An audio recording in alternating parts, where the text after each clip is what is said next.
Hola, nuevamente soy Tomás Yendelman y voy a referirme en esta ocasión a una breve charla que he denominado Pronósticos versus Realidades.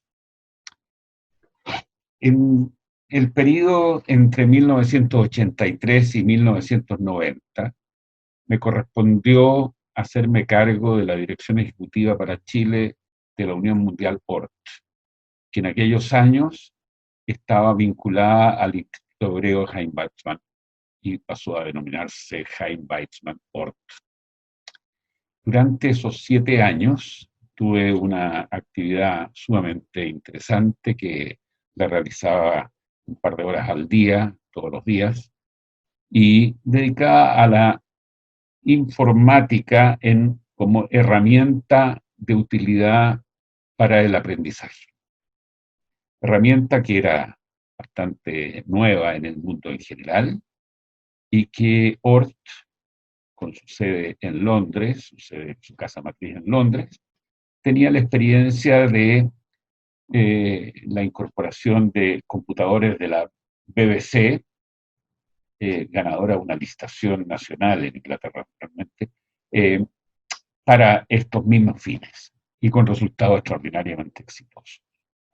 Eh, Particularmente la BBC había confeccionado computadores, microcomputadores, que eran competidores directos de marcas como el Apple II o el IIe, que eran los que en aquella época estaban en boga, y que habían superado al Commodore y otras marcas más como de juguete frente a estos equipos que tenían un cierto nivel profesional, llamémoslo. A raíz de ello, y tras un análisis exhaustivo, Ort donó para el Instituto Hebreo un set de 20 computadores BBC, los cuales llegaron a Santiago. Hicimos las adecuaciones de una sala de computación en el subterráneo, que quedó muy bien diseñada y diría yo que tuvo un nivel de calidad extraordinaria. Dicho sea de paso, la diseñó Rudy Hyman, destacado miembro de nuestra comunidad. Y en esa sala instalamos los equipos. Y había dos programas estelares que yo había podido apreciar en la práctica realmente en Inglaterra, que eran el Logo, que bueno, era un programa bastante más conocido, y el Prolog, que significaba programación en lógica, que en realidad no había tenido una repercusión en nuestro medio aún. Para los efectos del logo, que quienes no estén familiarizados con este lenguaje que ya por lo demás entiendo que no se usa, debo decir que es una herramienta, es un conjunto de herramientas que permiten dibujar en pantalla, simulando el movimiento de una tortuga. La tortuga se ubica en el centro de la pantalla y mediante instrucciones de avance y giro, uno puede ir desplazando esa tortuga por la pantalla y va dejando su estela del movimiento. Eh, Tiene una capacidad recursiva sumamente interesante. Por ejemplo, si uno le dice avance 10, sube 10 la tortuga y deja la estela. Gire 90, rota en 90 grados. Avance 10, se mueve en la dirección en que está caminando. Gire 90, vuelve a girar 90, etcétera, y lo hacemos 4 veces en la misma forma y describe un cuadrado. Entonces, a continuación le ponemos un nombre a esa figura y decimos que esto es un cuadrado y le damos como parámetro cuál es la longitud del lado del cuadrado. Entonces, cuando uno dice cuadrado 10, digo un cuadrado de 10 unidades de medida en la pantalla. Si le decimos cuadrado 20, lo hace de 20, etcétera. Posteriormente, en este fenómeno recursivo al cual estoy haciendo mención, decimos, por ejemplo, cuadrado 10, y la tortuga describe un cuadrado. Luego le decimos gire 15, y la tortuga se orienta en la pantalla, pero rotando en 15 grados respecto a la posición vertical en que partió. Y le volvemos a decir cuadrado 10, y ahora dibuja un cuadrado inclinado del lado 10. Luego le decimos gire 15 otra vez, y nuevamente cuadrado 10. Y así 12 veces, con lo cual lo hacemos 180 grados. o finalmente, si queremos, 24 veces, lo hace completo.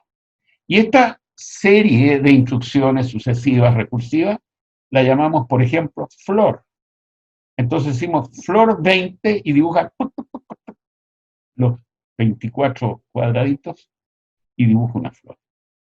Luego, por ejemplo, siguiendo con esta recursividad, decimos flor 10, gire o avance, gire 90, por ejemplo, avance 10, gire menos 90, se endereza de nuevo, y le volvemos a decir flor 10. Entonces dibuja dos flores. Y podemos hacerlo esto varias veces y al conjunto de instrucciones que armó esta figura le llamamos, por ejemplo, jardín.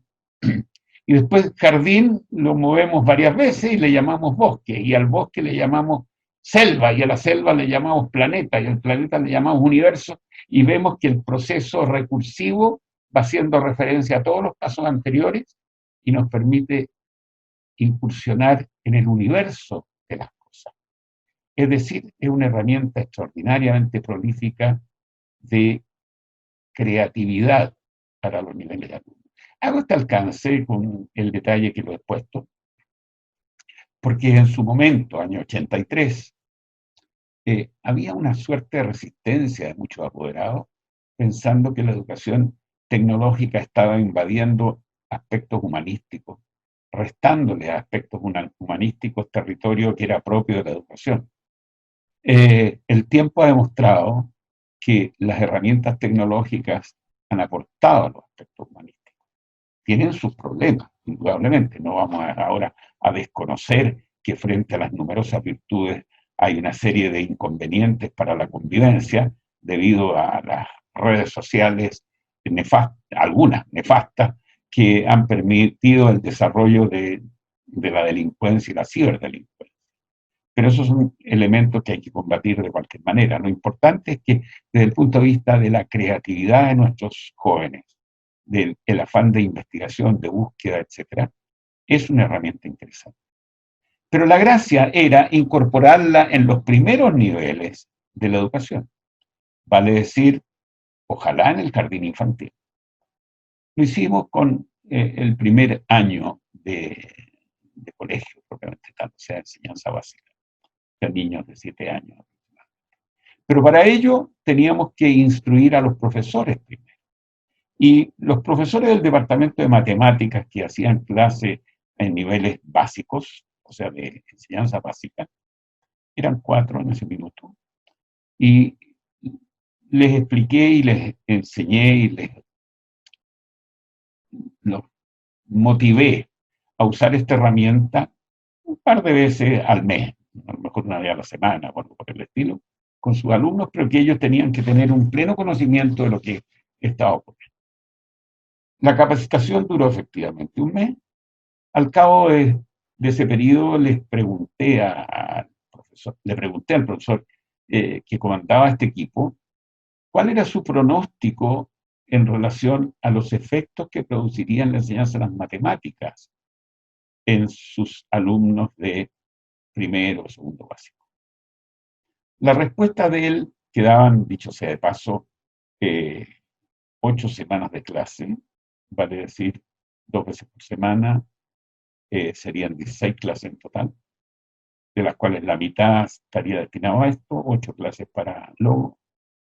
El pronóstico fue que les podrían dar 16 problemas, objeto que cada alumno en cada una de las clases pudiera desarrollar algún número de problemas en función de sus capacidades. Y el pronóstico de este profesor es que los alumnos de nivel A, es decir, los más destacados, serían capaces de hacer 8 de los 16. Los de nivel B, 6. Los de nivel C, 4. Y los de nivel D, 2. Desarrollaron un set de problemas, o más bien los describieron, los formularon, los analizamos, tenían sentido, rectificamos lo que había que rectificar y dejamos un set de 16 problemas fáciles de hacer caber en la disponibilidad de tiempo existente. Se llevaron a cabo las primeras clases y vino este profesor, evito mencionar los nombres para no herir susceptibilidad, vino este profesor y me dijo: Tomás, hay una sorpresa increíble. Los alumnos de nivel A resolvieron los 16 problemas, no 8, los 16 en 2 clases. Y los de nivel D resolvieron los 16 problemas en 3 clases. Es decir, el éxito de los proyectos educacionales o de enseñanza-aprendizaje tiene una directa relación con el estímulo a los alumnos y con la capacidad del profesor de transmitir los valores que realmente interesan para estimular. Los sistemas clásicos que permiten medir y pronosticar rendimientos en base a la estadística carecen totalmente de sentido cuando incorporamos un elemento disruptivo en el proceso de enseñanza, como fue esto que les acabo de mencionar.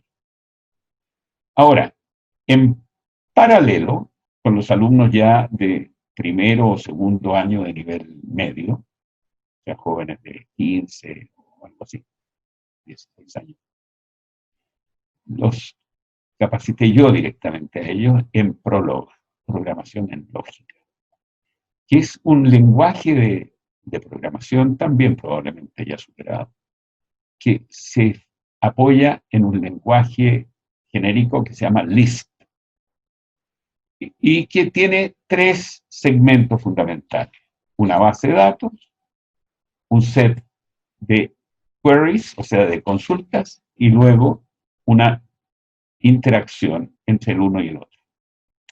En general, todo este software desarrollado en Inglaterra usa como ejemplos típicos el árbol genealógico de la familia real, lo cual para nosotros no tiene ningún mérito.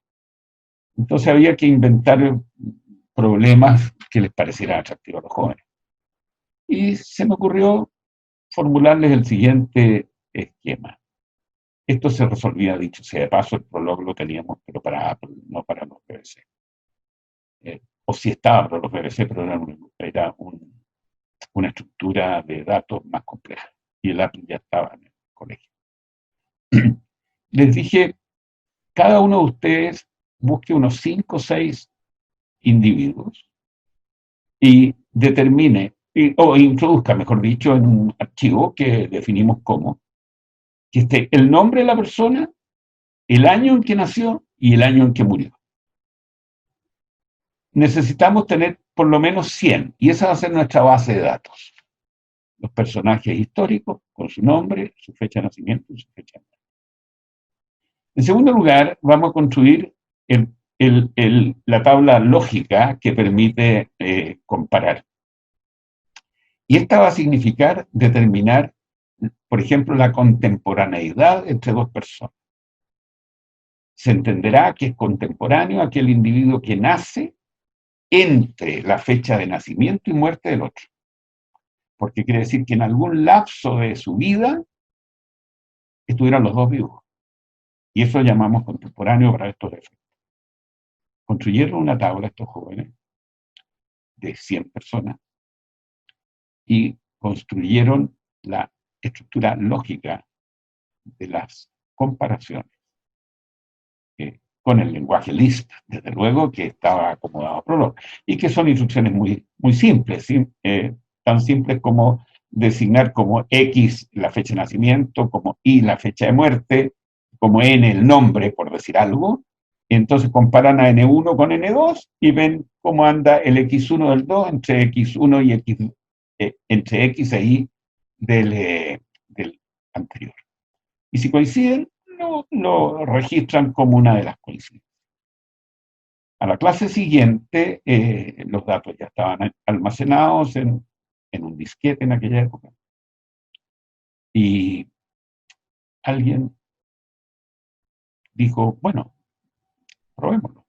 Correcto.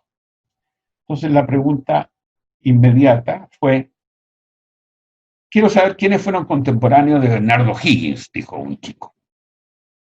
hay que tener presente que la base de datos tenía 100 nombres nomás, de modo que podía no aparecer ninguna coincidencia. Lo echamos a correr y aparecieron dos coincidencias, que fueron Simón Bolívar y Beethoven, que habían nacido entre medio de la fecha de nacimiento y muerte de Bernardo Higgins. Y esto fue un impacto extraordinario porque puso de manifiesto que los fenómenos históricos que generalmente en los cursos se estudian en forma separada, por ejemplo, se estudia historia universal por un lado y historia de Chile por otro lado, pero nunca sabemos qué estaba pasando allá cuando acá estaba pasando algo. Y eso es lo que Igor Saavedra, en una charla extraordinaria que dio el año 1981, eh, llamó los cortes horizontales. Es decir, hagamos un escáner, hagamos un corte en la historia de la humanidad y determinemos qué fenómenos están ocurriendo al mismo tiempo. Y podemos entender por qué en física la gravedad se estudió en un momento dado y al mismo tiempo estaban trabajando un grupo de biólogos en Inglaterra en otra materia y que se apoyaban en los conceptos de la gravedad para formular algunas teorías de cualquier naturaleza. Estoy inventando un poco. Lo que quiero decir es que esa comprensión horizontal de la vida es fundamental y aparece con este tipo de elementos. Hoy por hoy, la educación es interactiva en gran medida, todas estas cosas ya están incorporadas, pero estamos hablando de 1983. Es decir, si no saco mal las cuentas, estamos hablando de 37 años atrás. Muchas gracias.